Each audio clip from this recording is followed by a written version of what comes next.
بسم الله الرحمن الرحيم. الحمد لله رب العالمين، والصلاة والسلام على خير خلق الله محمد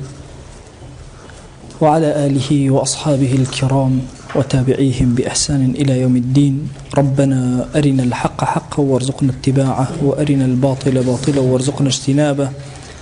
ربنا آتنا في الدنيا حسنة وفي الآخرة حسنة وقنا عذاب النار. برياني برزو خوشويستم، إما خزمتي كتاب النيابي مفردات غريب القرآن راغب أصفهاني كيشنا وشي أجر أفرمي دو شهيك عرب كاري هنا الأجر والأجرة. أجر أجرة لكردي خومانا إما لهند كلمات لاوازن، لهند كلمات شاد دولمان دين زماني كردي بنمونا لو كلماتاني كدولمان دين أسأل العربية بلي قال الشيطان مثلا وقال الرحمن، بس لكردية علي خوا فرموي شيطان وتي، يعني سيرك كلمة جنية العربية لو أستابي بلام لكردية جاري ويا هشنويك جارك لدرسك من باسك نفريوتي وتي ما وصف فلطان شيء فلطان الله فلاكس فلطاني لو يبغى وتي يعني سيركي العربية أمنية بلام دقة أدي مثلا لكردية اللي الدولة من ديك هسبي أكيد بلام مثلا كلماتي كي زور كما كلماتي زور مثلا الدولة من دي من هي العربية إما لبرامبر أجرى هر ألين باداشت، لبرامبر أجرى هر ألين باداشت، لبرامبر جزايا هر ألين باداشت. يعني كلمة كتير ما عندزناك باداشتك من هنا وبديان كلمات توزيع يكين، يعني نازين شبكين أجا مسألة ليرة أجر أجرة أمدو كلمة است أقل لمصطلحي أمرويا بكاري بينهم. أجرة تنها بوشتي مادي بكاري بوشتي معنوي بكاري، أجرة إما است تنها بوشتي محسوسي مادي بكاريين لبرامة بارا باشا. مثلا أسأل لعامي عربة الله مثلا أجرة أو تكسيبة شنا أجرة أو مالات شنا كأجرة زيادة لما أنا بكاري. طبعا أجرة استيزماني عربية لشيا بكارية لشتيكا بكارنا كتو بيكريت أبي إلا لشتيكا بكري، يعني اشتيكي معنوي لبران بشتيكي مادية بي أوتري أجرة، بس لحقيقة أجرة وأجر هر يكشتم بغي يسيركي راغب هردو كاني بيكو هنا باشا الأجر والأجرة باشا هرشي ثوابك بقرته بو إنسان باشا برام دنيوي أخروي باشا آني مستقبلي هموي بي أو تريشي بي أو تري أجر يا بي أو تري أجر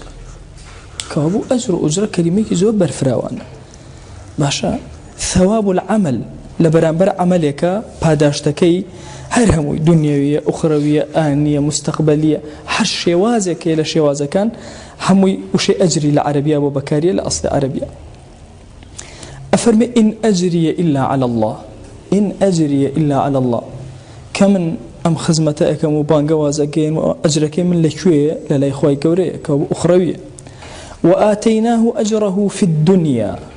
هل الدنيا يا أجر كمان دايو باداشت كمان دايو. وإنه في الآخرة لمن الصالحين، لآخرة للرزق الصالحان حسابك ري. ولا أجر الآخرة خير للذين آمنوا. طبعا وشي خير توزق لسري وستين خير اسم تفضيله خير لأصل أخير بوا عرب هر كلمة كزور بكاري بينه تخفيفي تيأك هر شي اسم تفضيل هي لزماني عربية همو لسوزني أفعل أخير إلا دوشة نبي سيوشة دواني زور مشهور دانيكيان كمتر مشهور كوشي خير شر مثلا هذا شر من هذا، يعني أشر من هذا همزة كما لا بدل بالتخفيف. هذا خير من هذا يعني هذا أخير من هذا. كلمة حبش هندك بكاري إينن كألي هذا حب من هذا يعني هذا أحب من هذا مثلا. كابول لي خير لشيء بكاري لاسم تفضيل. اسم تفضيل قاعدة كي شونا على دوشت ئەگەر لە یەک صفەتە ئیشتراکیان هەبوو یەکێکیان زۆرتر بوو لە ویتریان باشە ئەمە ئیسمی تەفضیل بەکارێنن بنمونە من باشە دوو قەڵەم هەیە هەردووکیان جوانن یەکێکیان جوانترە کاتێک کە ئەڵێ مەسەلەن زەید ئەجمل من عەمر یعنی عەمری زۆر جوانە وەنی عەمر ناشرین بێت چکە مقارنە لە بینیانە باش ئەبەو شێوازەیە يعني هذا أجمل من هذا يعني هذا هم جميل المفضل عليه هم جميل مفضل عليه كعينا جميلة بلام أم ينشي أجمل ترى جوان ترى اللي بيتريان دي قتي أم آيات بذن كأفرمي ولا أجر الآخرة خير أجري آخرة باش ترى كابو دنياش أجري هي لبران برا شكابي إلا أيش أجري تيابي مفضل عليك هذا كان مشترك بنيكي كان زائد ببسر أبي تريانا إن جاء اسمي تفضيل بكارين كابو إنساني إيمان دار لدنيا أجر ورقري ببي أم آياته طبعا ولا أجر الآخرة خير أبي زوزر باشتري بلام ليرواني يتر حج نبي هيز أجر باداشتي كي نبي ليرج بتشاوي روني خوي باداشتي خوي ورقري ليش باداشتي خوي ورقري كاميان باشتري كاميان باشتري أجر الآخرة خير باش والأجرة باشا والأجرة زورتر لكوا بكاريه في الثواب الدنيوي أو كعرز ماكر باشا ماديك لثواب الدنيوية زورتر بكاريه أجر شيء لأصل شا حروكويك العربية أجر فرخي كنية بلام أفرمي في الثواب الدنيوي وجمع الأجر أجور باشا وآتوهن أجورهن يعني مهورهن كناية عن المهور مهر يعني ماري خوای گەورە فەرمێ بیان دەنێ ئەجرەکانی خۆیان ینی مارەیەکانی خۆیان پاداشتە دنیاوەکەی خۆیان ئوجوری بەکارهێناوە والأجرة يقال فيما كان عن عقد وما يجري مجرى العقد أفرمي أجر أجرة لكوا بكاريه لشتكا كعقد أكري دو كسا عقدك أبسري يعني أشيت بابي عقد مرجني دقيقا عقد بي أسأل مسألة ماري بابي عقد أبي باش عقدك لنيوانا هيا وآتوهن أجورهن باش عقدك لنيوانا هيا خانوك بكري أجري عقدك سواري تكسيك أبي الله يبمجينا بفلان شوين عقد ما ننوسي والله رأى كأنما عقد ما نكردوه كأنما عقد ما نكردوه عقد شي من هي ميثاق من هي لقرآن عقد عهد ميثاق عليك من عهد مداوى بيمان مداوى نسينية لبينا بلان بيمانك لبينا هي أبي جيب جيكري ألم عقد كامية بيمان دراو نسراويشة شاهد إمزاء كردو أو عقده ميثاق كامية عقد كراوة بيمان دراوة سوينشي لسر خراوة قرسترة باشا ميثاق بقوة ترى لهرسيكا ليرة أفرمي من عقدك كنسرة به يان يجري مجرى العقد اشتيك اللي جي عقد يعني شيك عهده باش اما عهدك لسر اوشتا بيمان ادين لسر اوشتا ولا يقال الا في النفع دون الضر باش الا لمسألة نفع مسألة اجر بكاريه باش لمسألة ضر خرابيه بكارنا وكو جزاء نيك اسباسيك افرمي لهم اجرهم عند ربهم فأجره على الله كهو شيء أجر بنيك سأزاني بار باشكية بلام جزاء أوانية يقال فيما كان عن عقد وغير عقد بعقد به يا غير عقد به يقال في النافع والضار باشا لنفع بكار به يا لضر هر بكارية ويزور كذا الله يرضيك كم الله خوا جزاء باته والله خوا جزاء خير باته جزاء جاري أي خرافة بهردو بار أدريته باشا بويا زور كان الله مثلا شي جزاك الله خيرا جزاك الله إحسانا جزاك الله بالخير والبركة والإحسان أو كلمتان كعرب بكاري هنا أفرمي وجزاهم جزاء بباشا بكاري وجزاهم بما صبروا جنة وحريرا باش أولا باشا جزاهم بما صبروا جنة يا جنة باشا عليكم السلام أفرمي شيء أمجارة فجزاؤه جهنم پاداشتەکە باشە لەکوێیە جەهەنەمە کەوابوو لەمەیانە لە چیە بەکارهات لە خراپەیە بەکارهات دیقەتماندا کەوابوو لە نەفع و لە ضەڕ لە هەردووکیانە بەکارێ بەڵام ئەجر تەنها لە چیە بەکاریە تەنها لە باشەیە بەکاری ئەگەر وردی کەینەوە ئەڵێن کاکە لە نێوان ئەجر و جەزایە دوو حاڵەت هەیە الجزاء الأجر ليرة ألين عن عقد إلا أبن عقدك بيا يجري مجرى العقد لأجرك لجزاءك ألين شيء ألين عن عقد وغيره باشا ليرة ألين شيء ألين الأجر في المنافع باشا في النافع باشا لم ألين شيء لجزاء على في النفع والضر في النفع والضر كوابو أما عموم خصوصي شيء مطلقة أما لا همو دوشتيك كو أبنوا لا زانسي منطقة على شوار حالط لنواني أنا دروسة بيت همو دوشتيك كو أبنوا يان تباين أم دوشترك عكسيكن بۆ نمونە ئەڵێن مۆز و مرۆڤ ڕەبتێک لە نێوانیانە نییە کەوا بۆ ئەمە پێی ئەوترێت چی تەباین یان پێوتێت تەڕادوف هەردوو شتەکە وەکو یەکە ئەڵێن ئینسان و بەشەڕ هەردووکی وەکو یەکە یا ئەڵێن چی ئەڵێن عموم و خصوصی مطلق لە بینیانە هەیە یعنی یەکێکیانە چێتە ژێر ئەوی تریان ئەو عموم و خصوصی مطلقە هەموو کولیەک هەموو دوو کولیەک لە هەموو دنیایە لە ڕووی عەقڵەوە لەم چوارە تەجاوز ناکە باش ئەڵێن چی ئەڵێن ئەمە چۆ ژێر ئەمە ئێستا لێرە ئێستا مەسەلەن زەید و ئینسان ئەچێتە ژێر زەید زۆرە ئینسان بەڵام زەید ئەچێتە ژێر ئینسان ئەمە عموم خصوصی چیە مطلقی پێ ئەوترێ لێرەش عینەن دیقەت بدەن ئەجر ڕێک چۆ ژێر جەزا باشە کەوا بۆ ئەمە پێ ئەوترێت عموم خصوصی مطلق عموم خصوصی من وەجهیشمان هەیە ئەخیردانە لە چوار حاڵەتەکە ئەویش چۆنە بڕێکی ئەم ئەچێتە ژێر ئەو بڕێکی ئەو ئەچێتە ژێر وەکو حەمد و شوکر ئێستا حەمد و شوکر پێیانەوتێ عموم خصوصی من وەجه بۆ حەمد بەچی ئەکرێ تەنها بە زمان ئەی شوکر بەچی ئەکرێ بە زمان ئەکرێ بە دڵ ئەکرێ بە کردەوە ئەکرێ بە هەرسێکیان ئەکرێ لایەکی ترە حەمد بۆ باشە و خراپە ئەکرێ مەسەلەن تۆ نەخۆشی ئەڵێن ئەرێ دەنگ و باس ئەڵێ الحەمدولله نەخۆشی ئەڵێ الحەمدولله کەسێک تر لەش ساغە ئەڵێن دەنگ و باسە ئەرێکاکە ئەڵێ الحەمدولله بەڵام شوکر تەنها لەکوێ بەکاریە تەنها لە کاتی چاکا بەکاریە لە کاتی خراپە بەکار نایە تەنها لەکوێ لە کاتی چاکا بەکاریە بۆیە ئەم دوانە ئەڵێن عموم و خصوصی من وەجهن یعنی لە وەجهێکەوە ئەم لەو گەورەترە لە وەجهێترە ئەو لەو گەورەترە ئێستا ئەگەر ئێمە سەیری ئەوە بکەین کە بەچە ئالەتێک ئەکرێ ئەڵێن کاکە شوکر زۆر گەورەترە حەمد بەشێکە لەو چونکە شوکر بە زمانیش و بە دڵیش و بە کردەوەش ئەکرێ تەنها ئەو بە زمان ئەکرێ کەوا بوو کامیان گەورەترە شوکر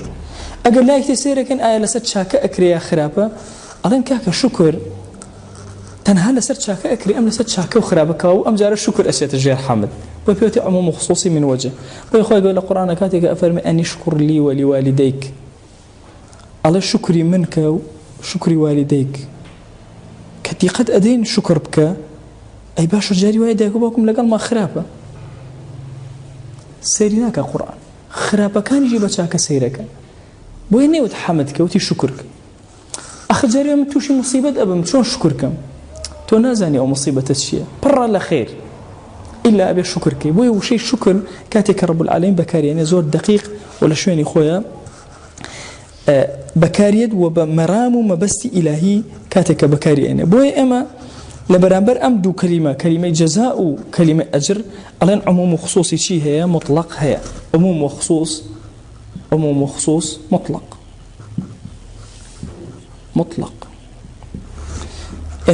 ئاەتێک کە باسی شکر ئەکا ئەن اشکر لی وەلیوالدەیک یعنی هەر بەدەم بڵێ سوپاس نانەکەمەوە شکر بە هەرسێکیان بوو یعنی بەدڵ ئاعتراف کە بە زمان بڵێ بە کردەوەش جێبەجێک ئەوەیە شکر بۆ دایک و باوک شکر بۆ با بڵێن بۆ ڕەب العالەمین بەڵام لێرە دیقەت بدەن ئەجر لەم خانە چۆ ژێر ئەم خانە لەمەشە چۆ ژێر ئەمە کەەوە پێوتی عموم و خصوصی مطلق یەکێکیان بە مطلقان ئەوی تریان لە خۆی ئەگرێت إنجا يقال أجر زيد عمرا يأجره أجرا أعطاه الشيء بأجرة هرشتك بدأ بكسي كتير بأجرة هواك أم قلمته بكري الله أمي بينج هزار بينجنار هيجني باشا باشا خويا على صوفة جاك باشا أمام دابو بشيبه أجرة پاداشت لبرانبره هر شتێک لەم شتانەها أعطاه الشيء بأجرة وآجر زيد عمر زيدا أعطاه الأجرة إن جاء أم جاريان عمر أما يكميان أجر زيد عمرا يعني أم زيد عمري قل بكري أم جاريان الله شي يأجره أجرا أجركي أداتي يعني أعطاه الشيء بأجرة آجر عمر زيدا باشا آجر لبابي فاعلية مشاجرة اختيايا على شيء الله أعطاه الأجرة باشا أجركي خوي أتاكر بي أتاكر كي أجرة أدري بكسي كاتك إيشكي جاب جاكر دبي كاتك قلمك وأجري باش إنجا أو كات أجرك أدري كابو يكسر مشاركة كرو أداة كأو إيشي خوي كردو أمش باري خوي ورقرتوا بويا آجر وشيء بابي فاعله مشاركة كبكاري أو أفرمي قال تعالى خواجان أفرمي على أن تأجرني 8 حجج موسى عليه السلام عقد يقلق شيئك تكوتمان عن عقد لشيئك لمنفعته سود ورقري لقل شيء لقل يعقوب عليه السلام لقل شعيب عليه السلام أفرمك أمان كرد وتيشي على أن تأجرني 8 حجج أما كيف كيود شعيب مساود يعني شيء أم كسد أدمي هو عطاكرة لبرامبرا توشي شكوباي مشاركة أم طاو إيشاك طاوبو توش 8 سالشين بوبكي شوانين بوبكي تأجرني كأنما يعني توش باداشتي أم كارا باشي من بديتو بوي كشي بكي 8 سال أم بكي يعني أجري أم كارا بديتو ب 8 سال كار كردن أو أفرمي وآجر كذلك أجر آجر بكاري هرشي وازا كم مشاركة والفرق بينهما أن أجرته يقال إذا اعتبر أجرته يقال إذا اعتبر فعل أحدهما الله يقدر يقدان أبو مشاركة نبو أجرك بكارهني أجرته أجر دودان أبو أجرته باب مشاركة بو دوانيا زياتر يقال إذا اعتبر فعلاهما فعل هردو كان اعتبار كر أجر بكارهني فعل بكارهني أجر يقدان اعتبار كر أجر بكارهني وكلاهما يرجعان إلى معنى واحد هردو كان هذا معنى هي بوي ألين أجره الله وأجره الله خواهي قولك علي آجره الله بادرسي داوز وكما عبد إيشي كردوه بابي مشاركة أشتواني بلي أجره الله بوسنك ضمنا هل أخوي أجري كأم كسا أجريك أداب كسيك إلا أو كسا لبران براشتيكي كردوه عن عقده هذا كان بكاري والأجير أجير شيء فعيل بمعنى فاعل أو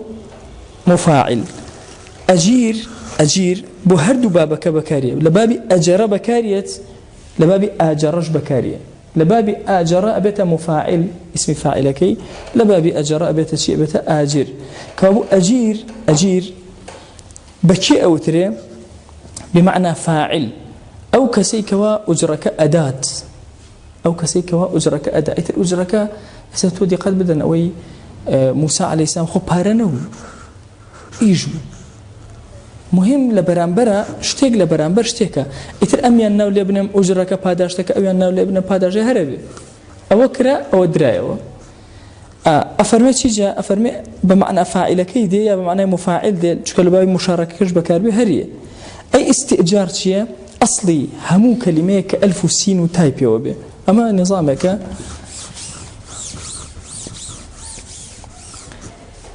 وشيء ألف سين وتاء 1000 سين باشا لقل تاء أما بو طلب بكاري علي أستغفر الله يعني أطلب المغفرة من الله باشا أستغفر الله أطلب المغفرة من الله أطلب الغفران من الله واضحة 1000 سين تاكا معناه شي ده طلبي ده اي باشا اگر بلم استأجر يعني شي يعني طلب الأجرة اصلا كي اوايا يعني كي داوام كر كي شي مبكا كي كأم كارم بوجيب جيبك دو دقتي أمبدا لم آياته بيروزا أفرمي ثم يعبر به عن تناوله بالأجرة الله الأخيرة ويلها تو باز لباسي طلب درشوا لتشيا بكارية هل لباسي خذي أجرة بكارية طلبك تانية الاستيجاب في استعارته الإيجاب كاتك الله استيجابي فلان يعني إيجابي فلان مكر بانغ مكر وعلى هذا قوله تعالى أخوي يقول أفرمي